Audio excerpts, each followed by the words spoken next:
शांति शांति शांति।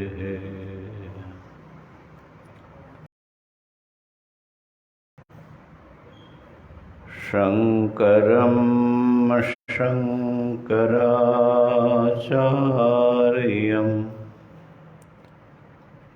केशवं बादरायणं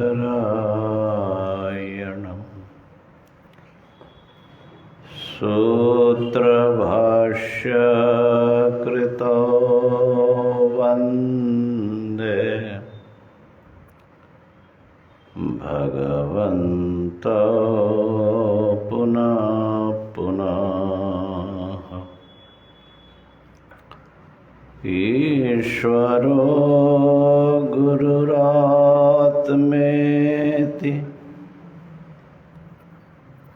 मूर्तिभेदविभागिने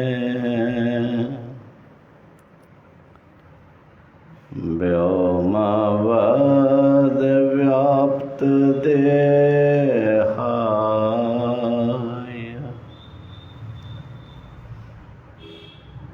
दक्षिणामूर्तये नमः।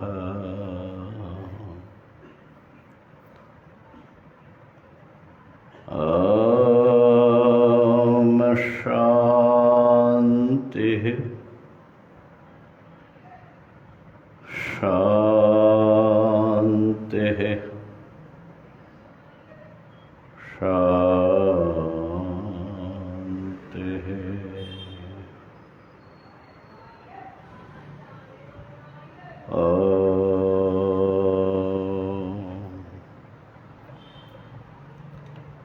हरि ओम हरि ओम हरि ओम।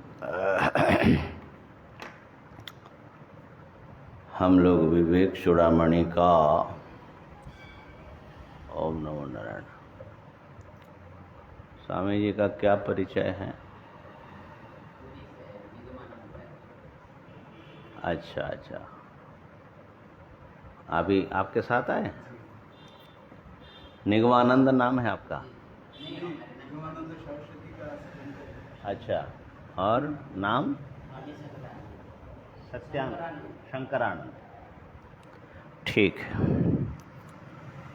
हरि ओम हरि ओम हरि ओम।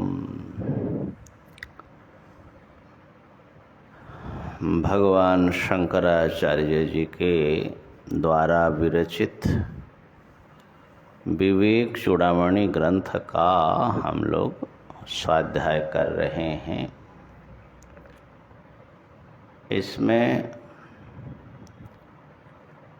आत्मानात्म विवेक जो सब प्रकार के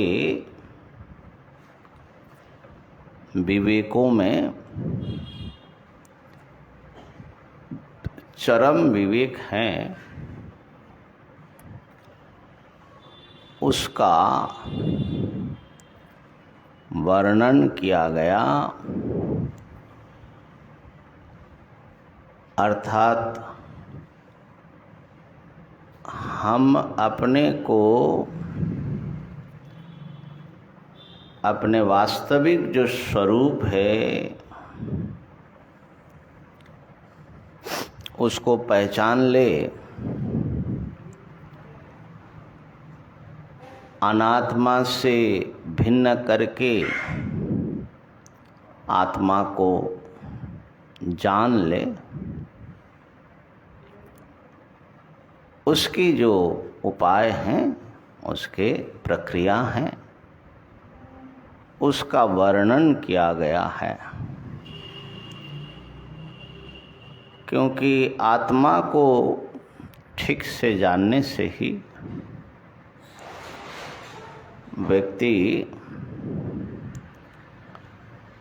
सब प्रकार के दुखों से मुक्त हो जाते हैं।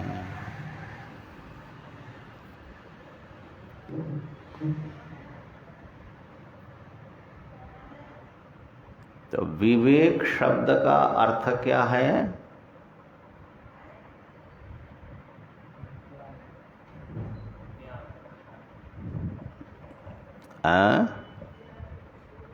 विवेक शब्द का अर्थ क्या है? शब्दार्थ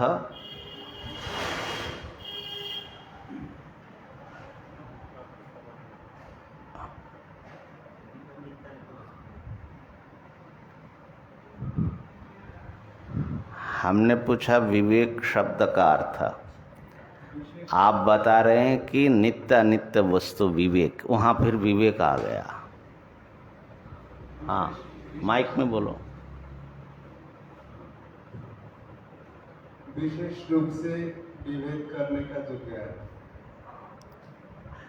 विवेक का फिर विवेक, इसे हम लोग वैवाहिक रूप में जो जागरूकता होता है ना, उसी को हम लोग विवेक शब्द से तो कोई विषय के ऊपर जागरूकता आ गया, तो जागरूकता का जो जयसर का क्या हुआ? माथा कहाँ है? माथा में ही है कि कहीं और? आप बताइए विवेक क्या है? हाँ, डिस्क्रिमिनेशन। जरा हिंदी करके बताएंगे। What is discrimination?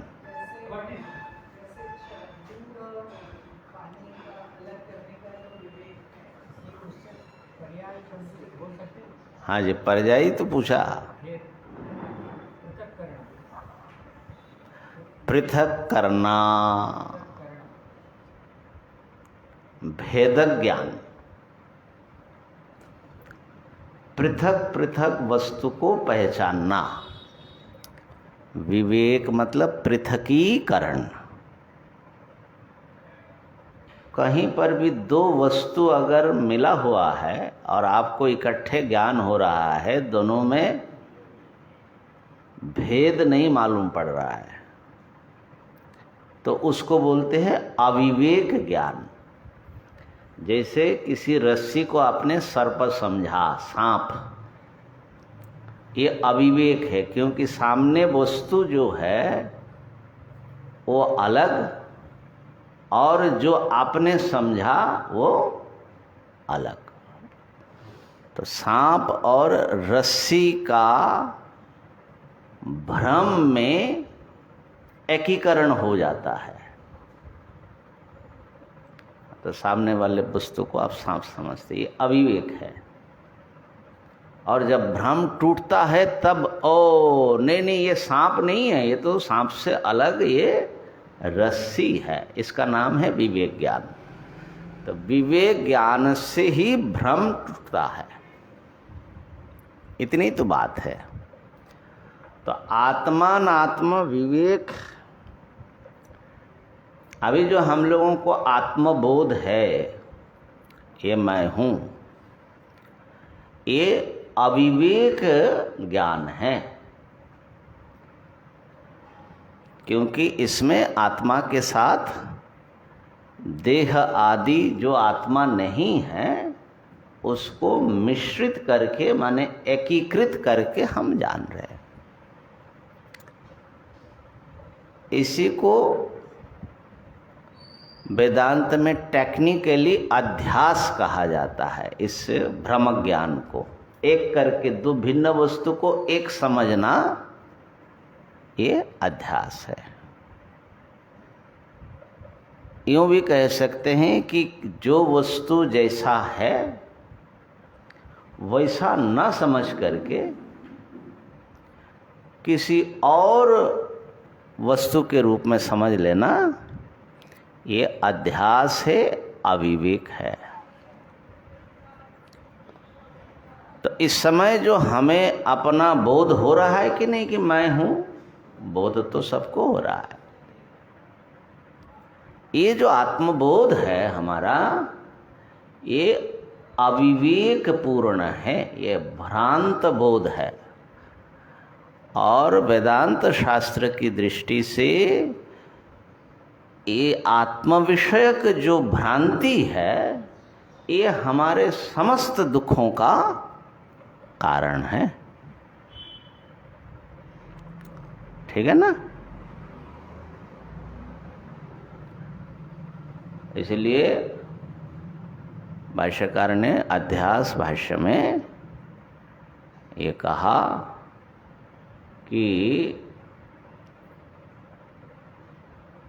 अस्य अनर्थ हेतोः प्रहाणाय, हाँ, ये जो अध्यास है ये आत्मा को कुछ और रूप में समझना, ये है अनर्थ का माने दुख का मूल कारण।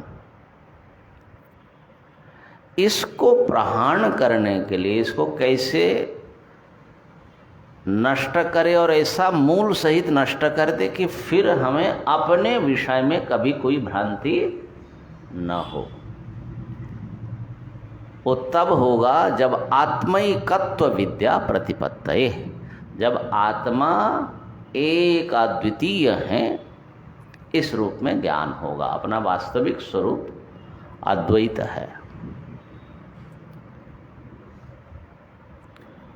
उस ज्ञान की प्राप्ति के लिए सर्वे वेदांता आरभ्यन्ते, समस्त वेदांत शास्त्र की प्रवृत्ति है, उसका आरंभ होता है। तो वेदांत शास्त्र का लक्ष्य ही है आत्मा के वास्तविक ज्ञान उत्पन्न करके, आत्म विषयक अध्यास की निवृत्ति करके आपको सब प्रकार के दुखों से मुक्त कर दे। इसके लिए वेदांत विद्या है। और एक प्रकार से आत्मज्ञान प्राप्त करना ही जीवन का परम उद्देश्य है। ये भारतीय संप्रदाय में कुछ छोड़ दिया जाए तो बाकी सब में मान्य है। हाँ, तो हम लोग विवेक चूड़ामणि के आधार पर ये बात, अच्छा, विवेक बहुत प्रकार के होते, जैसे इन्होंने बताया निरक्षीर विवेक माने दूध और जल मिला हुआ उसका विवेक, सत असत का विवेक, नित्य अनित्य का विवेक, सैकड़ों प्रकार के विवेक है। उसमें सर्वोच्च विवेक जो है आत्मानात्म विवेक है। ये विवेक जो है सदसद नित्यानित्य ये सब आपको किधर ले जाएगा? आत्मानात्म विवेक की ओर ले जाएगा। नित्यानित्य वस्तु विवेक तो साधन चतुष्टय के अंतर्गत है ना। तो इसकी चर्चा हम लोग कर रहे हैं कि हम जो अपना आत्मबोध है इस समय, ये आत्मबोध स्थूल शरीर, सूक्ष्म शरीर और कारण शरीर, ये तीनों से एकाकार मालूम पड़ रहा है, अलग अलग हमको ज्ञान नहीं हो रहा है। अथवा पंचकोश भी बोलते हैं। अन्न माने शरीर, प्राण, मन, अहम और अव्यक्त अज्ञान, इन सब के साथ में जानने वाले को हम एक समझ रहे हैं। तो इस अविवेक जब तक दूर नहीं होगा तब तक हमारे कष्ट की निवृत्ति नहीं होगी। हाँ, तो इसलिए कितना भी आप अध्ययन करें, साधन करें, अंततः ये अविवेक जो है, सब साधना का लक्ष्य अविवेक नष्ट हो जाए और अपने वास्तविक स्वरूप का आविष्कार हम कर ले। तो हम लोग 297 श्लोक तक हमने विचार किया। अब 298 जो श्लोक नंबर है उसको देखिए।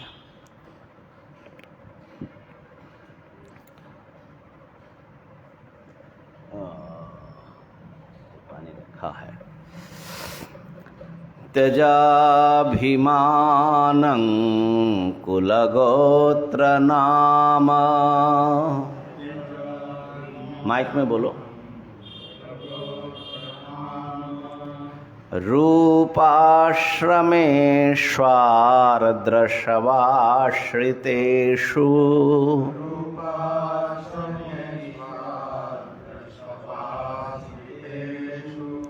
लिंगस्य धर्मानपि कर्तृतादीन्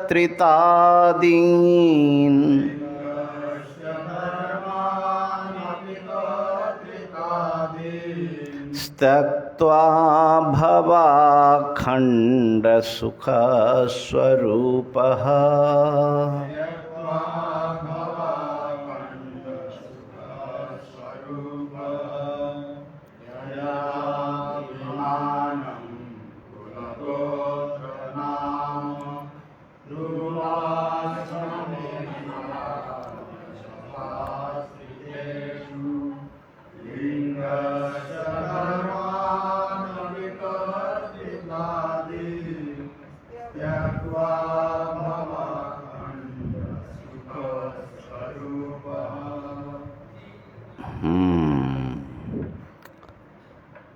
तो कैसे विवेक करेंगे, कैसे आत्मा का शुद्ध रूप का आविष्कार होगा? तो इस आत्मबोध में जो कुछ अनात्म वस्तु मिला हुआ है उनको त्याग करो, उनका अभिमान कि ये आत्मा है उसको छोड़ो। त्यजाभिमानं, अभिमानं त्यज।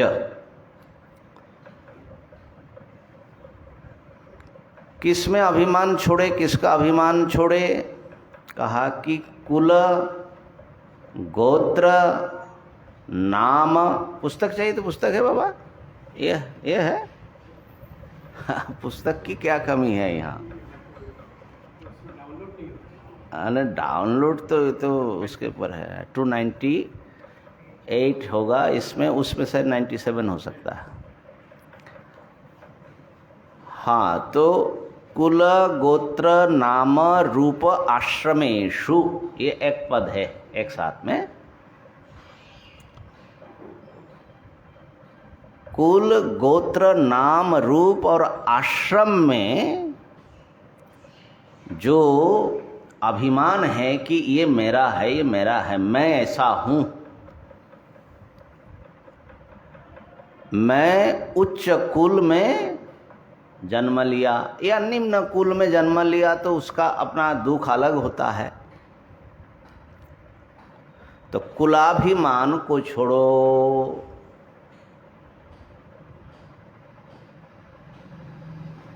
कल ही हम लोग चर्चा कर रहे थे कि यहाँ पर बात करते समय ही पूछ लेते हैं कि आप किस प्रांत के, आपका सरनेम क्या है। सरनेम से पता लगता है कि ब्राह्मण है, क्षत्रिय है, कौन से कुल में आपका। अभी भी यहाँ पर भारतवर्ष में उसका खूब चलता है। तो कुल और गोत्र है ना, कुल और गोत्र में अलग होता है।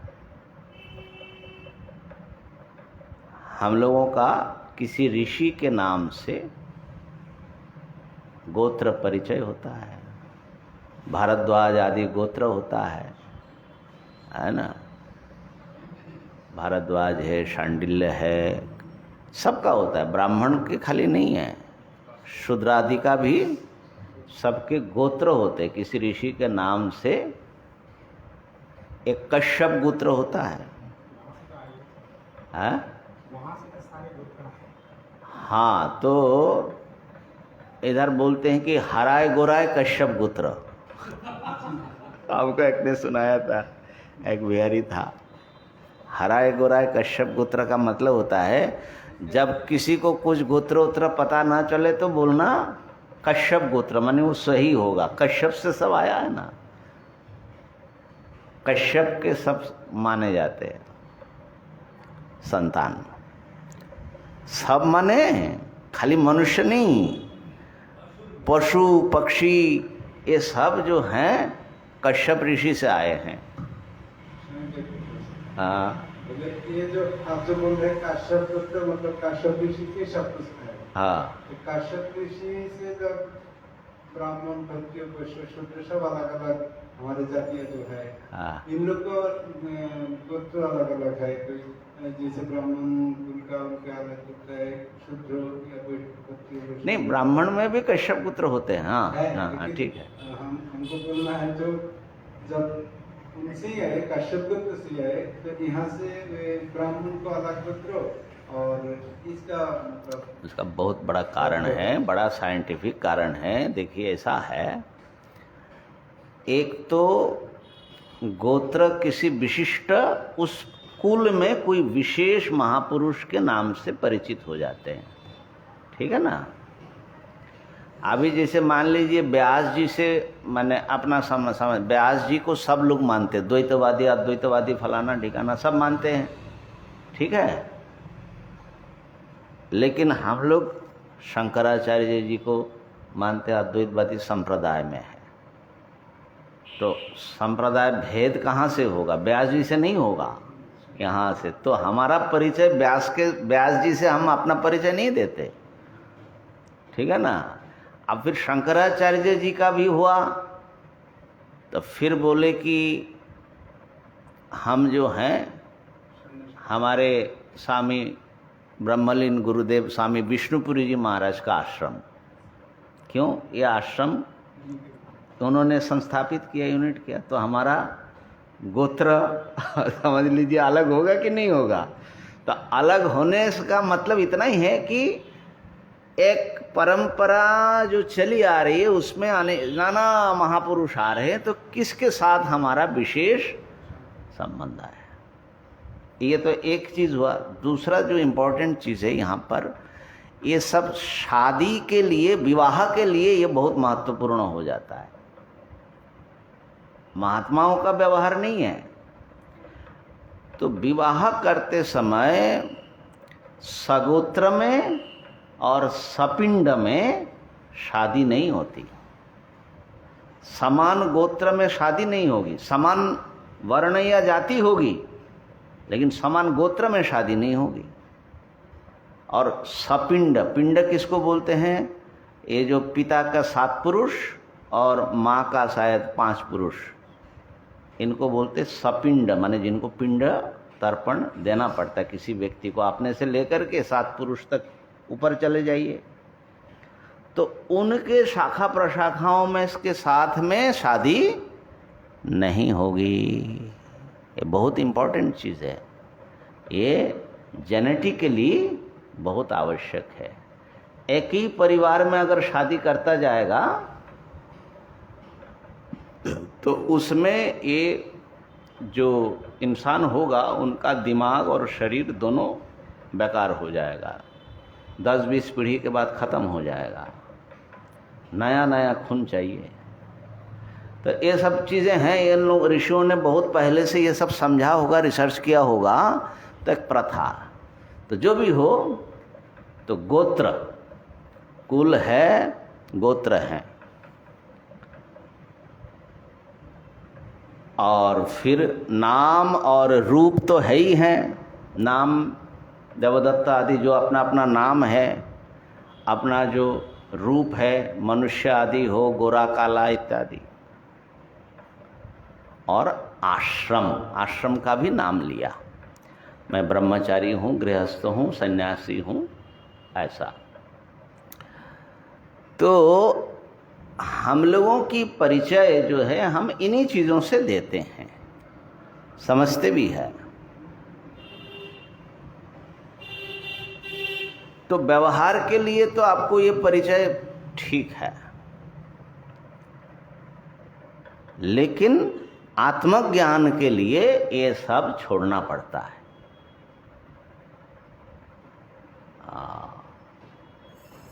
संसार में रहने के लिए ये सब जरूरी है, और संसार से मुक्त होने के लिए ये सब त्याग करना पड़ता है।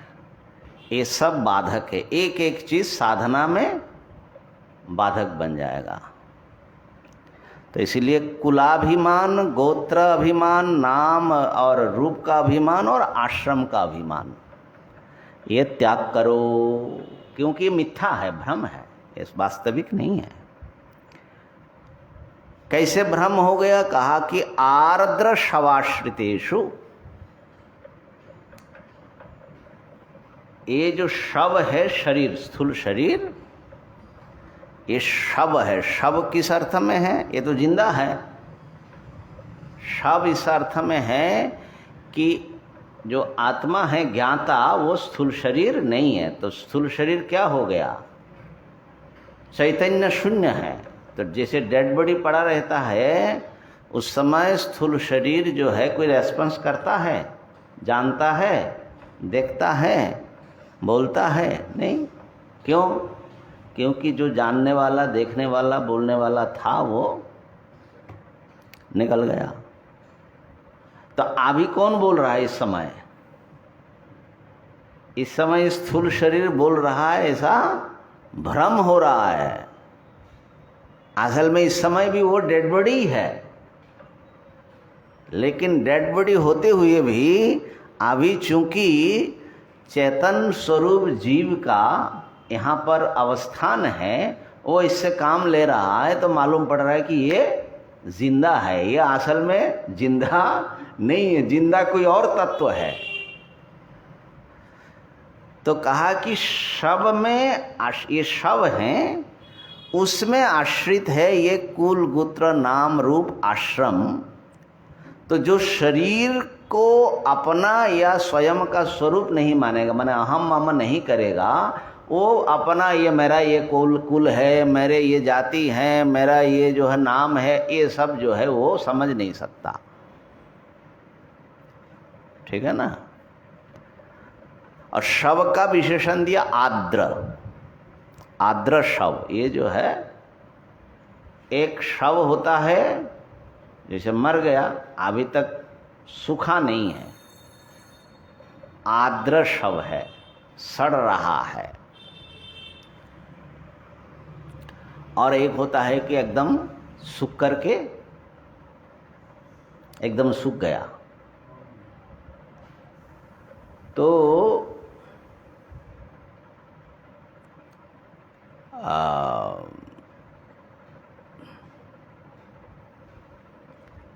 ऐसे तो सूखे हड्डी या टुकड़े का भी स्पर्श होने से स्नान करके शुद्ध होना पड़ता है, लेकिन फिर भी उसको आप इग्नोर भी कर सकते हैं थोड़ी देर के लिए। लेकिन अगर हड्डी में मांस लगा हुआ हो कच्चा, नारंग स्पृष्ट्वास्थि सस्नेहम सचेलम स्नानम आचरित, अगर उसमें चर्बी उर्बी कुछ लगा है, गीला है, तो उसको अगर आपने छू लिया या टच हो गया तो कपड़े सहित जा करके स्नान करो। स्नान कौन कर रहे? जिसको छुआ, जिसने। आजकल तो डेड बॉडी पकड़ करके भी आकर के कुछ स्नान वान करते नहीं, हाथ से साबुन से धो लेता है। हॉस्पिटल में जो काम करते क्या करें लेकिन घर में आकर के तो करना चाहिए ना, है ना? तो आर्द्र शव है ये, इस समय सूखा नहीं है, गीला शव है, गीला शव है। ऐसे गिले शव, माने इसमें एक हेय बुद्धि उत्पन्न करने के लिए ये सब बोल रहे हैं। देखिए, देहाशक्ति बड़ा जबरदस्त होता है। हम लोगों ने चर्चा भी की ना, देह वासना, शास्त्र वासना, लोक वासना, ये तीन जो है बांधता है।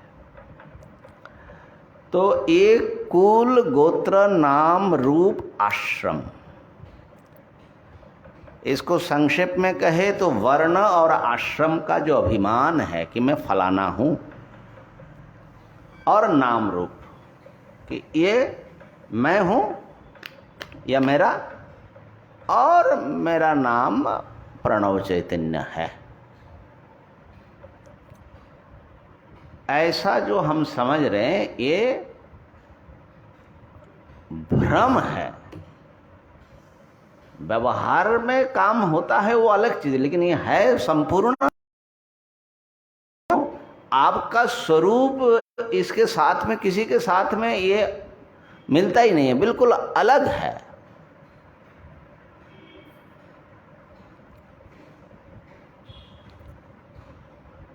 तो इस अभिमान,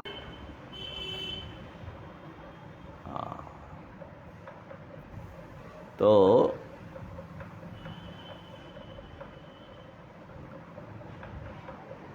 शंकराचार्य जी ने पूछा था ना, हस्तमलक से, नाम तो उनका पता नहीं था, लेकिन आचार्य जन ने नाम दे दिया हस्तामलकाचार्य। हाथ में आंवला जैसे हो जाता है, उसको जैसे अच्छी तरह देख करके आप खा करके जान सकते क्या चीज है, ऐसा उनको आत्मज्ञान था। तो उन्होंने पूछा कस्त्वम शिशो, बच्चा था, छोटा बच्चा, कस्त्वम शिशो, तुम कौन हो शिशु? कस्य, किसके हो, माने परिचय पूछ रहे। कुतोसी गंता, कहाँ जाओगे, कहाँ जाने वाले हो? किन नामति, तुम्हारा नाम क्या है?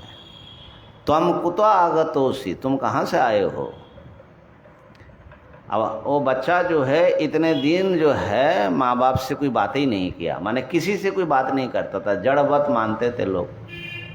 तो आचार्य के चरणों में डाला माता पिता ने कि इसका कुछ कल्याण करिए। आचार्य जी देखते ही समझ गए कि ये कोई प्रच्छन्न महापुरुष है, बड़े योगी हैं, किसी कारण से जो है वो ये इस रूप में विद्यमान है। ये सब प्रश्न पूछा। एतन्मयोक्तम वदचार्भकत्वम मत प्रीतये प्रीति विवर्धनोसी। आपको देखने से मुझे बड़ा आनंद, आचार्य जी बड़े आनंदित हो रहे इस बच्चे को देख करके। अब बच्चा भी शायद उनको देख करके बड़ा खुश हो गया होगा। तो तुम मेरे प्रसन्नता के लिए तुम ये मेरे प्रश्नों का उत्तर दो। हाँ, क्या बोल रहे थे? हाँ, सतगुरु और सत्शिष्य का मिलन हुआ। तो बच्चा बोल पड़ा, जिंदगी में पहली बार बोला। तो सबसे पहले बोलता है नाहं मनुष्य, नाहं मनुष्य न च देव यक्षौ न ब्राह्मण क्षत्रिय वैश्य शूद्रा न ब्रह्मचारी न गृही वनस्थो भिक्षुर्न चाहं निज बोध रूपः। सबसे पहले ही बात कहा कि मैं कोई मनुष्य नहीं हूं, ना हम मनुष्य। माँ बाप बड़े घबराए, अरे बाप रे, ये पता नहीं कोई भूत यक्ष कौन आ गया हमारे घर में, ये तो मनुष्य नहीं है बोल रहे। तो इसलिए कहा न देव यक्ष है, मैं न देवता हूँ न यक्ष हूँ। मनुष्य नहीं तो देवता भी हो सकते हैं। न च देव यक्ष। और फिर मनुष्य के भीतर जो विशेष अभिमान है उसकी निवृत्ति कर रहे, वर्ण और आश्रम का। न ब्राह्मण, मैं ब्राह्मण नहीं हूँ, क्षत्रिय नहीं हूँ, वैश्य नहीं हूँ, शूद्र नहीं हूँ। और फिर आश्रम अभिमान की निवृत्ति कर रहे, न ब्रह्मचारी न गृही न वनस्थ न भिक्षु, सन्यासी नहीं हूं। तो भाई आप कौन नहीं है ये तो सब बता दिया, नेति नेति, लेकिन आप है कौन? ये सब नहीं है तो कौन है? अहम निज बोध रूपः, मैं निज बोध, अपना स्वरूपभूत जो चित सत्ता है उस चैतन्य स्वरूप हूँ, बोध स्वरूप हूँ, है ना। तो बार बार वेदांत के साधक को जो अपने जो आइडेंटिफिकेशन है, अभिमान है देह के साथ, और देह के ये धर्म है कुल गोत्र नाम रूप वर्ण आश्रम, ये सब देहाश्रित धर्म है, आत्मा में नहीं होती है। ये होती है आत्मा में भी नहीं है, बल्कि जीव में भी नहीं है। माने सोपाधिक जो सूक्ष्म शरीर लेकर के जो जब निकलता है, क्योंकि कितना जन्म आपका हुआ, कितने बार आप ब्राह्मण से लेकर के चंडाल तक बने। सुनने में थोड़ा आश्चर्य लगता है, अरे भाई पशु कीड़े मकोड़े से लेकर के इंद्र तक बने, अनादि काल से जब जन्म ले रहे हैं तो क्या क्या नहीं बने, ठीक है ना। तो इसका मतलब ये हुआ कि ये सारे कोई भी हमारा परमानेंट रूप नहीं है, ये ओढ़ा हुआ होता है। ब्राह्मण बनना भी एक आपातर माने उपाधि है, एक ड्रेस है, ड्रेस। तो ये ड्रेस है, ये आपका स्वरूप नहीं है। अच्छा, पहले श्लोकार्थ पूरा लगाया नहीं, हम व्याख्यान में लग गए। तो क्या हुआ देखो, पहले लाइन में प्रथम पंक्ति में क्या हो रहा है, आद्र शब में आश्रित, माने इसे देह में देहाश्रित कुल गोत्र नाम रूप आश्रमों में अभिमान त्याग करो। ये सब देह धर्म है, इसमें अभिमान त्याग करो। ठीक हो गया। तो इसका मतलब है कि देह में अभिमान त्याग करोगे तभी ये सब छूटेगा। फिर क्या करना, लिंगस्य धर्मान अपि, इसके भीतर जो एक सूक्ष्म शरीर है, लिंग शरीर, उसके धर्मों को भी त्याग करना है, उसमें भी अभिमान त्याग करना है। क्या है लिंग शरीर के धर्म जो स्थूल शरीर का नहीं है? तो है कर्तृत्वादिन, कर्तृता, कर्ता भोक्तापना, है ना।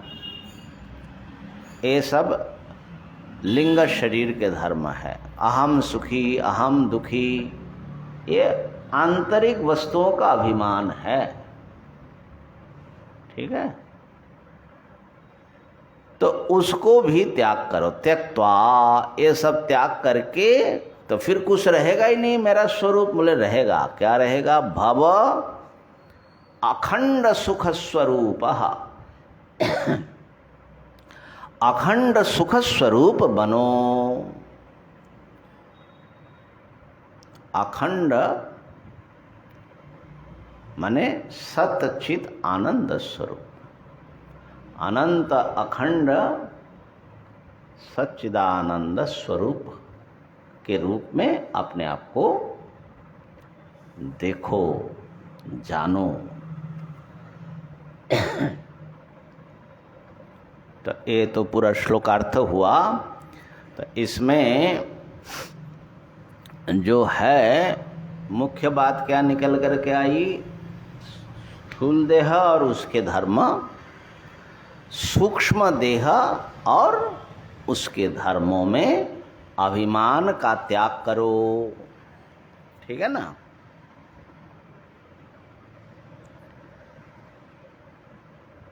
तो कैसे त्याग करेंगे? तो देह और आत्मा का विवेक करना है।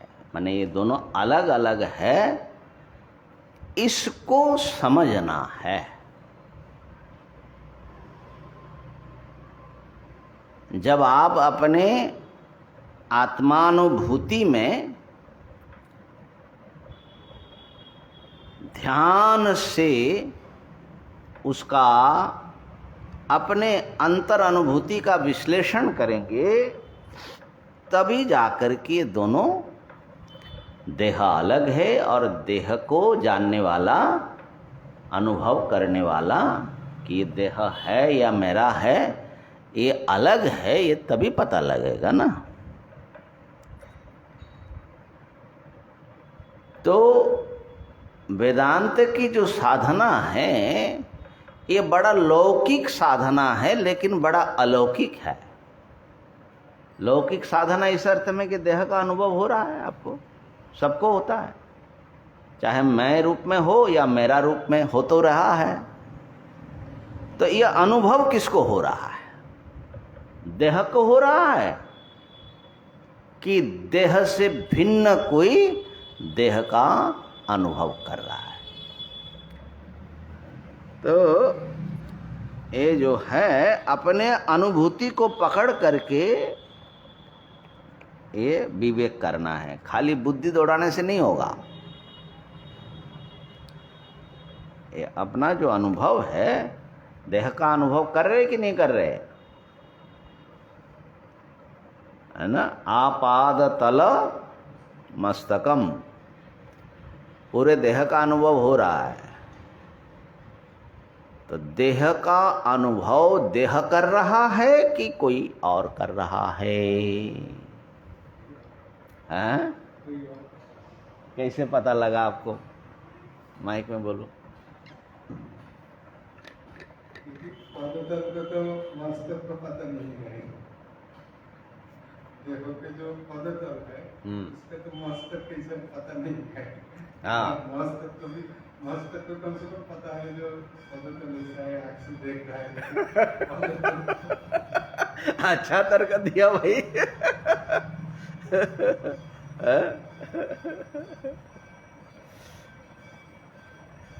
पदतल को पता नहीं मस्तक है, लेकिन मस्तक को पता है पदतल है। बढ़िया तर्क दिया आपने।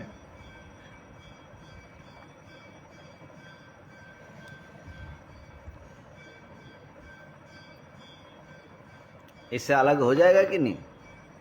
क्यों? कैसे नहीं होगा, समझाओ।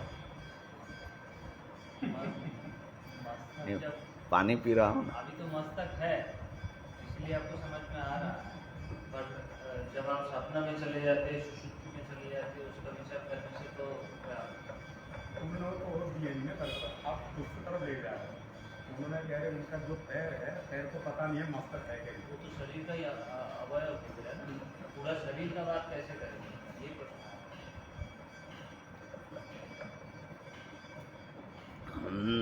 मेरे ख्याल से अच्छा तर्क है, अनुभव से जमता है। क्यों? मैं पहले ना बहुत ऐसा करता था, बिस्तर पर ऐसे सो जाता था। अच्छा, ये हाथ जो है, हाथ को जान रहा है। अगर हाथ हाथ को जान रहा है, ये हाथ, तो इसको कौन जान रहा है? ये हाथ। तो दो अलग अलग जानने वाला है कि एक ही जान रहा है? ये तो दो हाथ, तो दो अलग है ना। हाथ तो दोनों अलग है, लेकिन ये हाथ किसका है पूछोगे तो क्या बोलेगा? मेरा। ये हाथ भी मेरा। तो ये मैं नाम का पदार्थ कौन हुआ? है ना। ऐसे ढंग से तो विचार करते थे। अब फिर देखते थे कि जैसे पैरों पर ध्यान लगाया बहुत, हाँ पैर है, पता लग रहा है। अब धीरे धीरे धीरे धीरे ऊपर आ रहे, ऊपर की ओर ध्यान है, पैर है कि नहीं वो भूल गया। तो अगर पैर को पता लग रहा है तो ये भूलना नहीं चाहिए।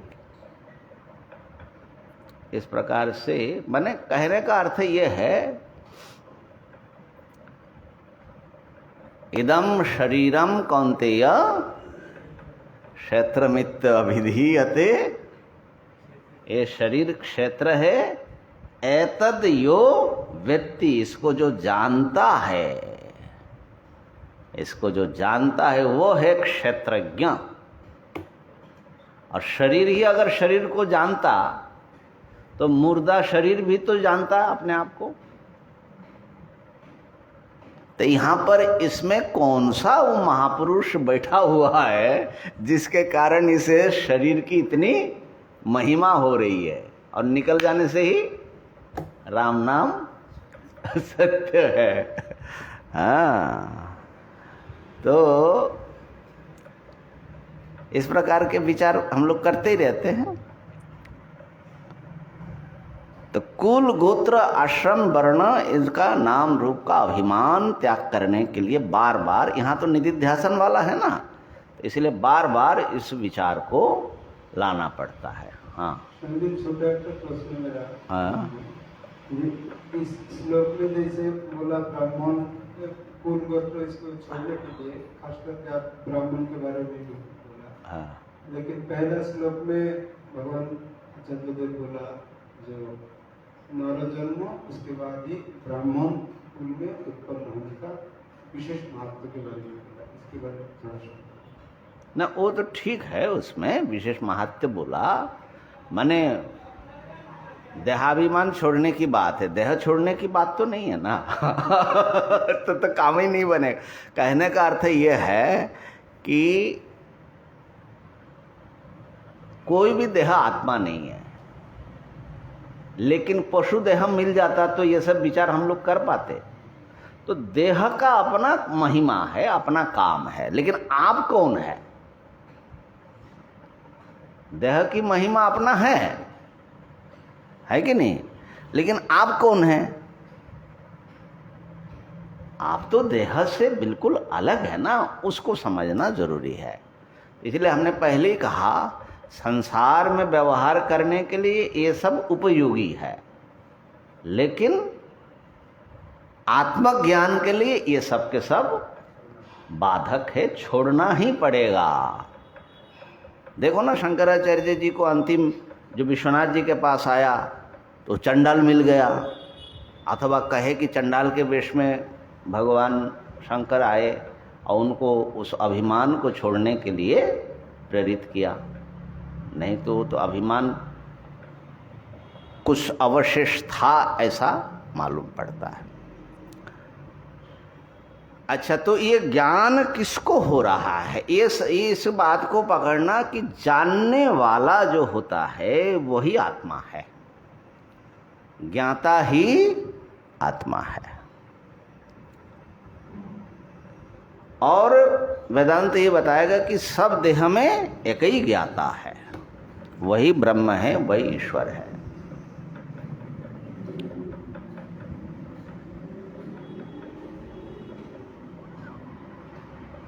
तो देखिए,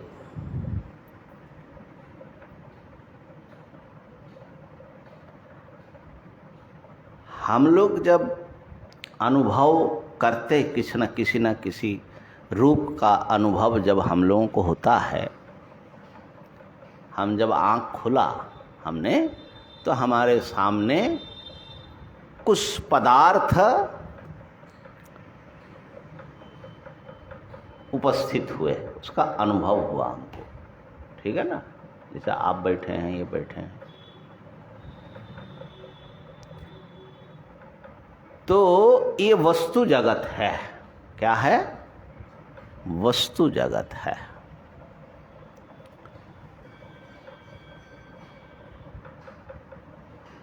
तो वस्तु जगत के विषय में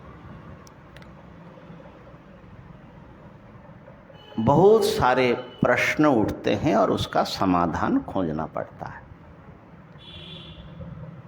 वस्तु माने हम कोई मटेरियल अर्थ में नहीं, माने मैटर अर्थ में नहीं, वस्तु माने मैं भी एक वस्तु हूँ इस अर्थ में। हर वस्तु, वस्तु माने जो सत्ता रखती है, जिसका जो exist, what it is exist, ठीक है, जो अस्ति, वसति, जो रहता है, ठीक, इसी अर्थ में वस्तु शब्द का प्रयोग किया।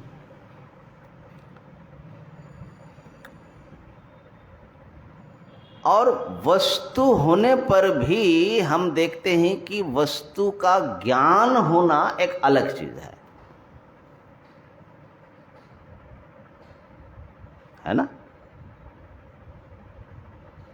इस वस्तु को इसका ज्ञान नहीं, लेकिन हमको ज्ञान है, उसको ज्ञान होता है, बदलता है।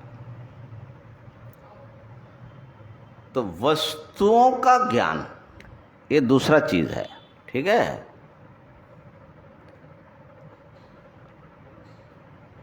तो अब वस्तुओं के विषय में जब प्रश्न होता है कि ये सब वस्तुएं कहाँ से आया, एक मानव मन में सहज प्रश्न है। वस्तु उत्पन्न हो रहा है और कहाँ बदल बुदल करके फिर नष्ट हो जा रहा है, फिर नए नए, देखो जनरेशन आफ्टर जनरेशन आ रहे हैं और कहाँ चले जा रहे हैं। इसी प्रकार हर जगह पृथ्वी में जीवन के सारे रूप बदल रहे हैं। फिर जो तथाकथित जड़ पदार्थ है उसमें भी चेंजेस होती रहती है। सूर्य, नक्षत्र, गैलेक्सीज, ये ब्रह्मांड, ये जो सारा जो वस्तु हमारे सामने अनंत वस्तुओं का विस्तार है, और वो वस्तु कोई स्टैग्नेंट नहीं है, माने कुछ स्थिर ऐठा खड़ा है ऐसा नहीं है, वो बदलता जा रहा है, ठीक है ना। तो व्यक्ति के मन में प्रश्न होता है, ये सब वस्तुएं, मैं, आप, ये वो सारा सब, ये इसका मूल क्या है, ये सोर्स क्या है, कहाँ से सब उत्पन्न होता है, कैसे ये जीवित रहते हैं और कहाँ चला जाता है, और इसका स्वरूप क्या है। तो वस्तु के स्वरूप को समझने के लिए इसका कारण क्या है, माने कहाँ से आया, कैसे आया, किस पर्पस से आया, ये सब बहुत सारे इसके प्रश्न हैं। तो इसको बोलते हैं वस्तु मीमांसा। तो ये दर्शन का एक मुख्य विचारणीय विभाग है। इसको तत्व मीमांसा भी बोलते हैं और सत्ता मीमांसा भी बोलते हैं। क्या बोलते हैं? सत्ता मीमांसा, ऑन्टोलॉजी, ठीक है, वस्तु मीमांसा। तो वेदांत में वस्तु मीमांसा किया गया कि ये सारे जो वस्तु आप देख रहे हो, ये एक ही वस्तु का रूप भेद है। मूल वस्तु एक मूल धातु है, उसको सत कहते हैं, ब्रह्म कहते हैं। जैसे जल का बहुत सारा तरंग है, जल का ही नाम रूप भेद होता है, ऐसे ही एक वस्तु का ही ऐसे एक सत्ता का अनंत रूप भेद होने से असंख्य वस्तुएं मालूम पड़ता है। तो वेदांत में सदैव सौम्य इदमग्र आसीत् एकमेव अद्वितीयम, आदि में एक ही, ये जो सब कुछ देख रहे हो ना, ये सृष्टि से पूर्व था कि नहीं था? वेदांत क्या उत्तर देता है? ये जगत सृष्टि से पहले था कि नहीं था?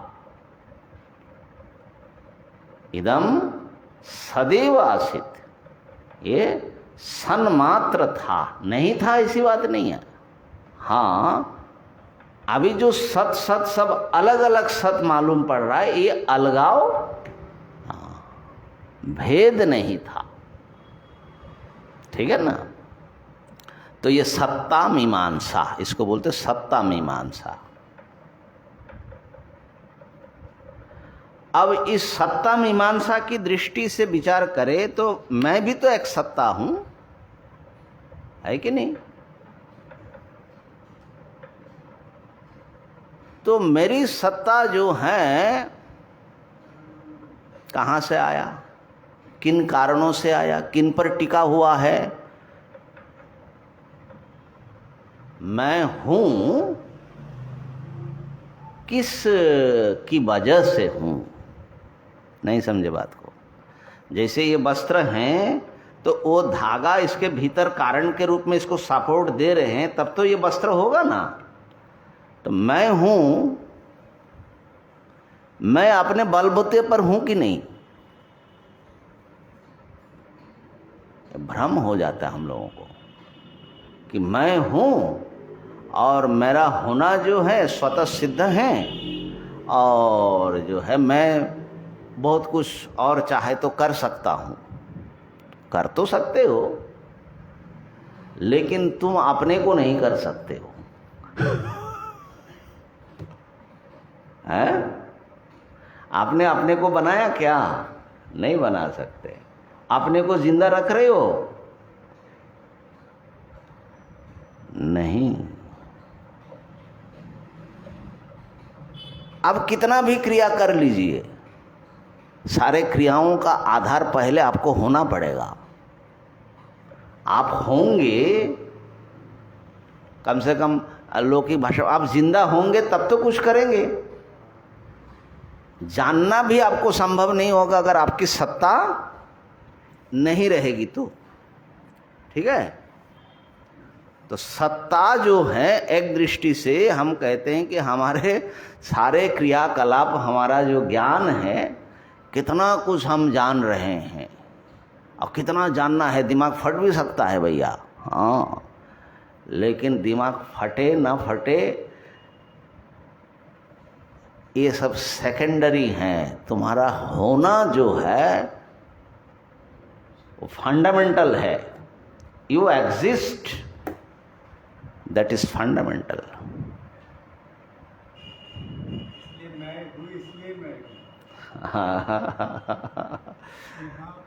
हाँ जी। चाहे विवेक से हो किंवा अविवेक से हो, मैं हूँ जो शब्द हम यूज करते हैं उसमें दो प्रकार है, एक मैं आ गया, एक हूँ प्रकार है। हाँ। तो उसमें तो जो मूल तत्व होता है एक ही है। तो एक को जो एक पद है उसमें दो पद कैसे हो? हाँ निश्चित रूप से उसमें अनात्म वस्तु शायद हाँ शामिल है। ठीक है। तो सत्ता जो है, हमारी जो सत्ता है, हमारा होना, ये जो है हमारे समस्त ज्ञान, इच्छा, कामना, हमारे सारे मानसिक और फिजिकल, माने मेंटल, फिजिकल, सब प्रकार के बर्ताव का, व्यवहार का आधार है, फाउंडेशन है। उसके बिना शरीर, इंद्रिय, मन आदि सब क्या हो जाएगा? कुछ काम का नहीं होगा। बात पकड़ में आ रही है? अब ये जो सत्ता है, मैंने इसको बार बार इसलिए विचार करना चाहिए कि हम बिना परमात्मा के हम जिंदगी जी रहे हैं। कितने भ्रम में, कितने अविवेक में जी रहे हैं। अरे भाई, मेरी अस्तित्व कहाँ से आया? किसके आधार पर टिका है? मैं तो अपने आप को नहीं टिका सकता हूं, है ना? टिका सकता हूं? अभी जो आप जगे हैं, कितना प्रयास करके जगे हो? जब नींद आ जाएगी तो कितना प्रयास करोगे तो जो है जगे रहोगे? कितना देर तक रहोगे? तो हमसे बिना पूछे हमारा जागरण, हमारा स्वप्न, हमारी सुषुप्ति, हमारा जन्म लेना, हमारा बड़ा होना, हमारा बूढ़ा होना, हमारा मर जाना, हमसे कोई पूछ रहा है क्या? कोई नहीं पूछ रहा है। तो कौन है? ये समस्त वस्तुओं में विचार करो कि इस हमारे और इन सब चीज सत्ता का, माने व्यक्ति सत्ता का आधार क्या है? किसी न किसी से होने नहीं, नींद ला कौन रहा है? तुम है ना, तुम्हारी इच्छा हो ना हो तुमको सोना ही पड़ेगा, तो तुमको कौन शासन कर रहा है? तो समस्त सत्ता, जड़ जीव, और खास करके साधक विचार करे कि मैं नाम का जो एक अन्य से बिल्कुल पृथक एक सत्ता का अनुभव हम कर रहे हैं, इसका आश्रय, इसका सोर्स माने उत्स, इसका मूल, इसका फाउंडेशन क्या है? तो वेदांत ने निर्णय दिया प्रत्येक खंड सत्ता का आश्रय वो अखंड सत्ता है। प्रत्येक तरंग का आश्रय जल है। अखंड सत्ता ही नाम रूप के द्वारा खंडित होता हुआ दिखता है। तो सत्ता मीमांसा में कहाँ पहुंचेंगे? मूल में अद्वैत। अब आइए ज्ञान मीमांसा की बात कर ले। वस्तु है और उसके होने को मैं जानता हूं। मैं अपने को भी जान रहा हूं कि मैं हूं इस समय, और ये है, आप लोग हैं सब, ये भी मैं जान रहा हूं। उसको जानना, अनुभव करना, ये अलग मालूम पड़ रहा है ना। अच्छा, ये जो हम जान रहे हैं ये सही भी हो सकता है, गलत भी हो सकता है। रस्सी को सांप भी समझ सकते हैं और हम समझ रहे हैं कि सांप है, ऐसा भी होता है।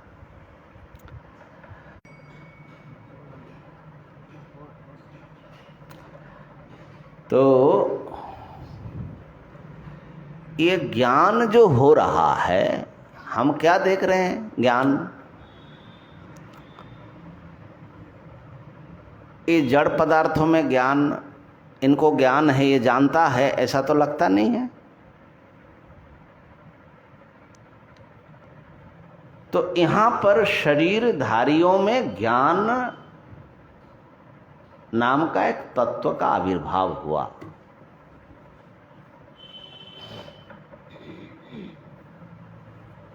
ये ज्ञान कहां से आया?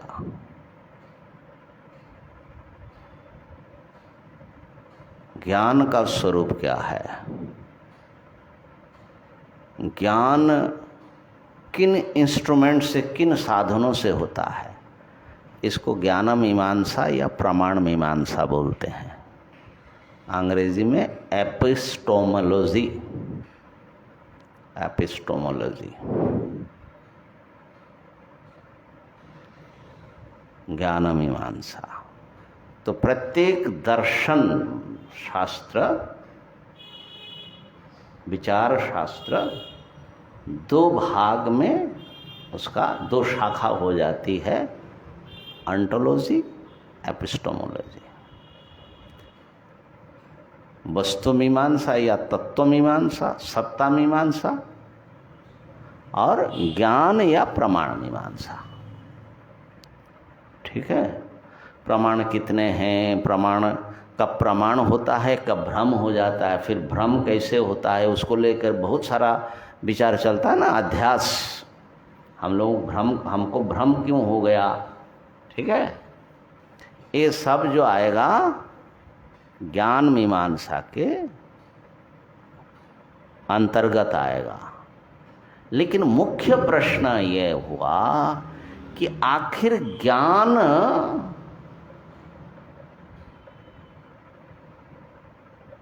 बता रहा है कि एक जानने वाला है, एक जानने वस्तु है, जानने योग्य, ज्ञाता और ज्ञेय, सब्जेक्ट और ऑब्जेक्ट। तो ये ज्ञाता जो जानता है, माने ज्ञान का ये जो है कहीं से, ये देह के भीतर कहीं से अनुभूति नाम की एक चीज प्रकट होता है, मैनिफेस्ट होता है। अब ये देह से होता है, देह से भीतर, देह के भीतर कुछ और है, उसमें से होता है, कहाँ से आता है? ये जो हम इस समय जान रहे हैं, ये हमारे पास जो ज्ञान है, ये ज्ञान का सोर्स क्या है, और जिसके जिसके पास भी ज्ञान है, ये ज्ञान कहाँ से आता है।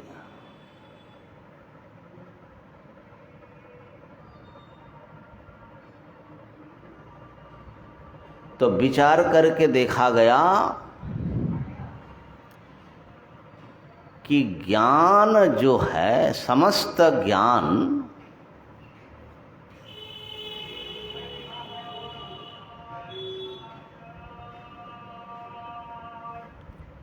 एक नित्य अखंड ज्ञान का ही रूप है। वहीं से ये सब नाना नाम रूप विभक्त होकर के आता है।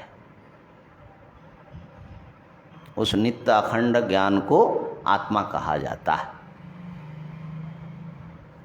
ठीक है। जो अखंड अद्वैत सत्ता है, सत्ता का मूल, उनको ब्रह्म कहा जाता है, और जो ज्ञान का मूल है उनको आत्मा कहा जाता है।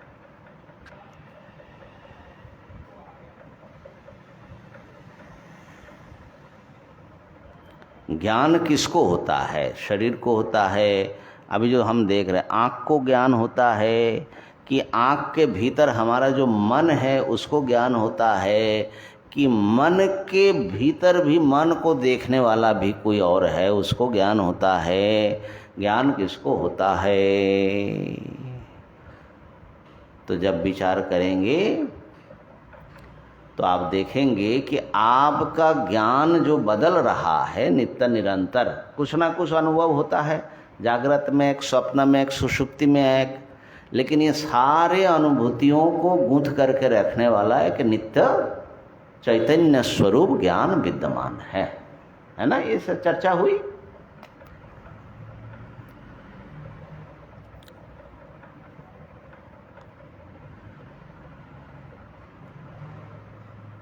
तो हम लोग उस ज्ञान को पकड़ करके पहले अपने आप को शरीर आदि से अलग करना है। अच्छा, ज्ञान मीमांसा हो गई, क्योंकि एक स्वयं प्रकाश ज्ञान मूल में है, इसको माने बिना कोई भी ज्ञान हो ही नहीं सकता। ज्ञान का ज्ञान, तो ज्ञान अगर खंड खंड मानोगे तो बदल रहा है, और ज्ञान मुझे हुआ ये कौन जानेगा। तो इसलिए ज्ञान का एक मूल में नित्य ज्ञान मानना पड़ता है। समझ में आई बात? ठीक है ना। इसलिए एतद जो व्यक्ति, ये जो जानता है, कौन जानता है? शरीर को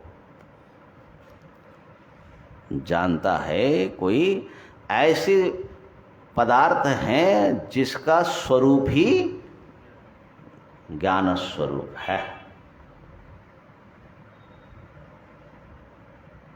अब इसके बाद जो है एक चीज और रह जाती है। आज एक गंगा घाट पर एक सज्जन बड़ी सुंदर बात सुनाया। बोले कि स्वामी जी, जब स्टूडेंट कोई प्रश्न पूछता है, वे मैथमेटिक्स पढ़ाने वाले हैं, और आपने उसका बढ़िया समाधान कर दिया, उसको संतुष्ट हो गया, माने विद्यार्थी को प्रश्न का उत्तर मिला, तो एक बड़ा आनंद होता है शिक्षक को भीतर से। तो बोले कि ये संतोष, ये आनंद कहाँ से आता है?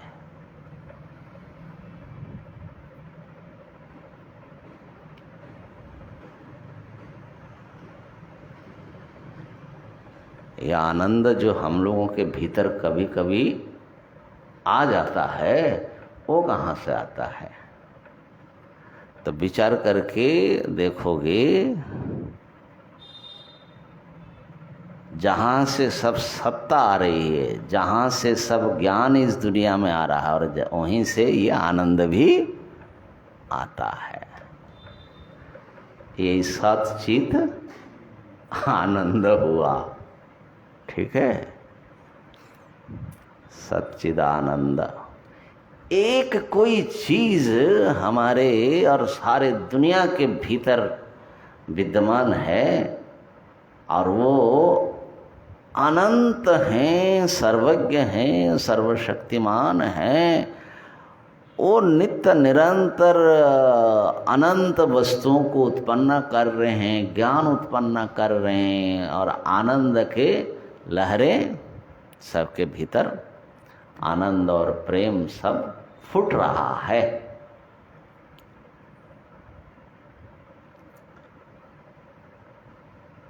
लेकिन एक प्रश्न अभी शेष है।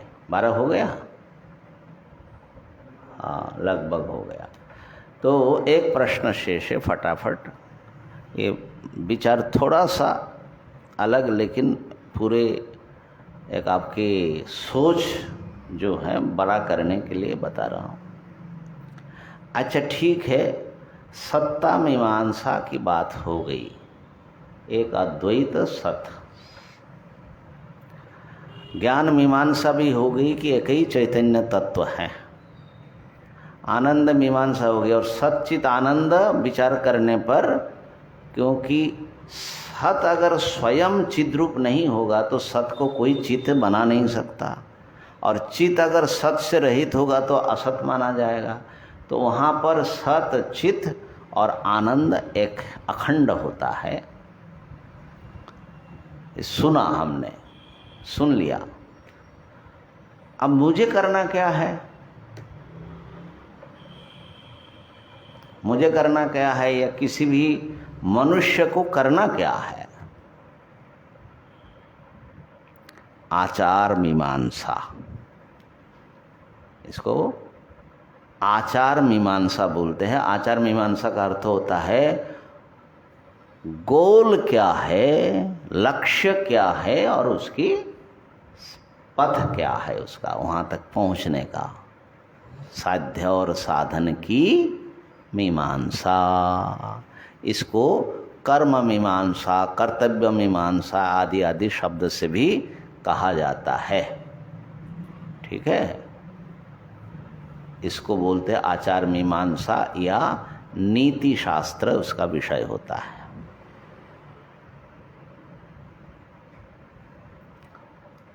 तो आप लोग वेदांत सुन लिया, करना क्या है अभी?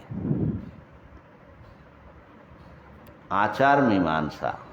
व्यक्ति को जब तक अपने लिए अभी करना क्या है मुझे, ठीक है, सच्चित आनंद जान लिया, देह आदि से आत्मा अलग है, ये भी सुन लिया। अब करना क्या है? हाँ, उसके हिसाब से आचरण करना है। तो उसके लिए सबसे बड़ा गोल जो है, ये जो बताया सच्चिदानंद अद्वैत, इसको प्राप्त करना ही हमारे जीवन का लक्ष्य है। और वो आपकी, हमारे सबके भीतर हमेशा मौजूद है। ब्रह्म ही आत्मा के रूप में बैठा हुआ है। फिर भी हम क्यों दुखी बन करके घूम रहे हैं? तो कहा कि उसका खबर हमको, मेरा अपना वास्तविक स्वरूप का ज्ञान नहीं है। तो अपने वास्तविक स्वरूप का ज्ञान मुझे प्राप्त करना है, ब्रह्म ज्ञान, आत्म ज्ञान। उसकी प्राप्ति के लिए आत्मानात्म विवेक आदि सब करना है। अनात्मा क्या, आत्मा क्या, उसके लिए भी प्रवृत्ति आस्था हो, उसके लिए हमारा व्यवहार, आचरण, आचार विचार सब शुद्ध होना पड़ेगा। तो इस प्रकार से निष्काम कर्म योग से लेकर के उपासना, भक्ति आदि सब प्रकार की साधना, योग आदि लेकर के अंतिम ब्रह्म विचार तक का ये एक यात्रा पथ हमारे सामने वेदांत प्रस्तुत करता है।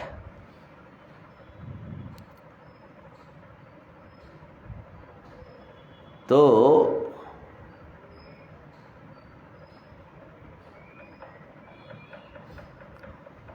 ये जो है आत्मानात्म विवेक की बात हम लोग कर रहे थे, तो उसमें देह आदि अनात्मा है। ये देह जो है ज्ञाता नहीं है। इसको अच्छी तरह जान करके त्यजाभिमानम, अभिमान का त्याग करो। एक बात ध्यान देना, इसको बोल के ही पूरा कर देता हूँ, कल फिर थोड़ा सा हो सकता है कि विस्तार करें। अभी जो भ्रम हो रहा है कि ये मैं हूं, ये भ्रम किसको हो रहा है?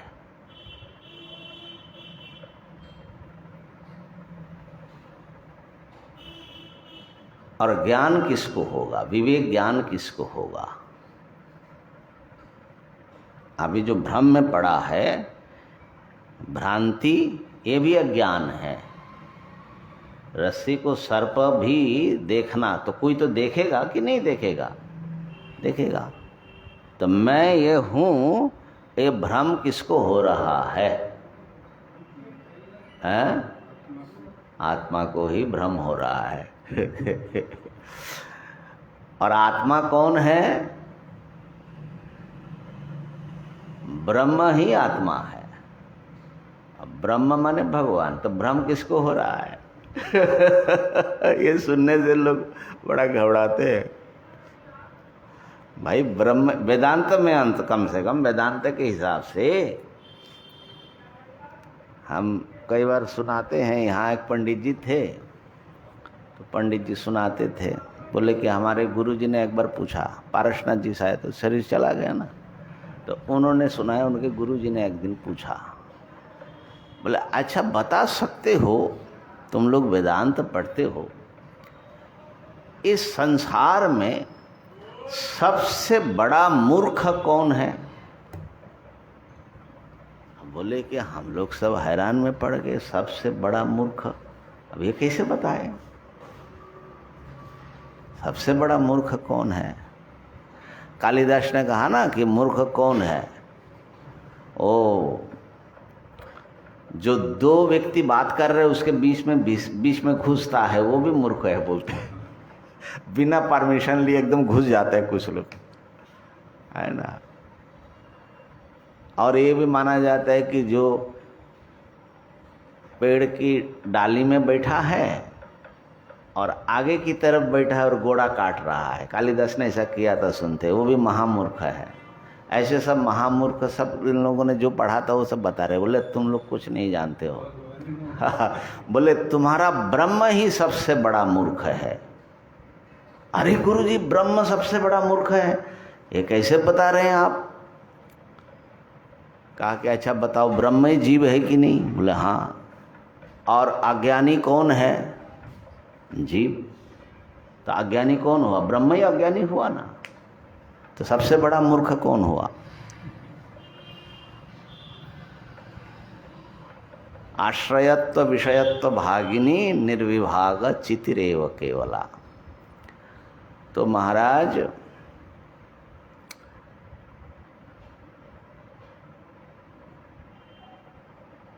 अच्छा ब्रह्म तो सबसे बड़ा मूर्ख हैं, लेकिन हम कौन हैं?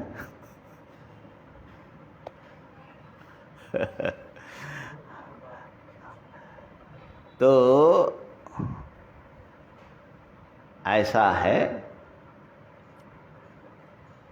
ब्रह्म ही मूर्खता का एक आवरण, एक लवादा ओढ़ करके जीव बन करके हमारे मैं के रूप में उपस्थित हुआ। ब्रह्म ने छुपाया अपने आप को, छुपाया किससे? अज्ञान के या माया का कह लो, एक पर्दा डाल के। ठीक है, तो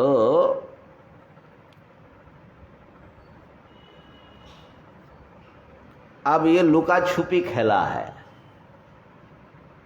भीतर कौन बैठा है, बाहर से जो दिख रहा है वही है कि प्रणव चैतन्य नहीं है, या कोई और बैठ करके कह रहा है कि मैं प्रणव चैतन्य हूं। ठीक है, तो कहने का अर्थ ये है कि वेदांत के अनुसार आत्मा ही देह, अंतःकरण, अज्ञान आदि का ड्रेस पहन करके जीव के रूप में प्रकट हुआ और अपने को जीव समझ रहा है। और जब वो वेदांत शास्त्र का गुरु मुख से विचार करेगा और धीरे धीरे धीरे धीरे कि ये सब ड्रेस जो है एक एक, ये सब असल में ज्ञाता का हमारा स्वरूप नहीं है, ये तो आने जाने वाला है। तो स्थूल शरीर का और सूक्ष्म शरीर का माने अहंकार, अहंकार और उसमें जो चिदाभास है, इन सब से अपने को अलग करके समझ जाएगा तो वो अपने पारमार्थिक माने रियल जो नेचर है ब्रह्म स्वरूप, उसको आविष्कार करके कृतार्थ हो जाएगा। क्या समझ में आया? अभी भी आप ब्रह्म ही हैं, लेकिन जीव भाव का आवरण, पंचकोश का पर्दा ओढ़ के ड्रेस लगा करके बैठे हैं और ड्रेस के साथ ही अपने को समझ रहे कि यही मैं हूं। तो अपने आप को देहादि के साथ जोड़ करके भ्रम में पड़ा रहना, ये भी आत्मा या ब्रह्म का ही काम है। और इससे अलग होकर के शुद्ध रूप में अहम ब्रह्मास्मि, ये जो अनुभव करना, ये भी ब्रह्म या आत्मा का ही काम है। अहम मनुष्य जरा मरणशीलः, ऐसा समझना, ये समझने वाला वही ब्रह्म है। और मैं ये सब नहीं हूँ, मैं ब्रह्म हूँ, ये समझना भी ब्रह्म का ही काम है। माने समझ, अनुभूति जो है, सब वस्तु का प्रकाश अनुभव वही करता है। ओम पूर्णमदः पूर्णमिदं पूर्णात् पूर्णमुदच्यते पूर्णस्य पूर्णमादाय पूर्णमेवावशिष्यते। ओम शांति शांति शांति। शंकरं शंकराचार्यं केशवम्